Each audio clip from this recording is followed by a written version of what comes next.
ചുമയും കഫക്കെട്ടുള്ള സമയത്ത് ചൂടുവെള്ളം കുടിക്കുന്നതിന്റെ ബെനിഫിറ്റ് എല്ലാവരും അറിഞ്ഞിരിക്കേണ്ടതാണ്. പ്രത്യേകിച്ച് ഇപ്പോൾ മഴക്കാലവുമാണല്ലോ.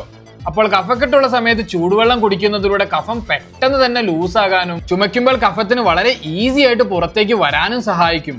പിന്നെ തൊണ്ടയുടെ മസിൽസിനെ റിലാക്സ് ചെയ്യിപ്പിക്കാനും മൂക്കടപ്പുള്ള സമയവും ചൂടുവെള്ളം കുടിക്കുന്നത് വളരെ നല്ലതാണ്. അതുപോലെ ചുമയും കഫക്കെട്ടുള്ള സമയത്ത് ചൂടുവെള്ളം കുടിക്കുന്നതിലൂടെ നമ്മുടെ ശരീരത്തിനെ ഹൈഡ്രേറ്റ് ചെയ്ത് നിർത്താനും സഹായിക്കും. അപ്പോൾ ഇതുപോലെ ബേസിക് ആയിട്ടുള്ള കാര്യങ്ങൾ എല്ലാവരും മനസ്സിലാക്കി വെക്കുക. ഈ വീഡിയോ ഉപകാരപ്രദമാണെങ്കിൽ മറ്റുള്ളവർക്കും ഷെയർ ചെയ്യുക. I hope this video is informative. Thank you for watching.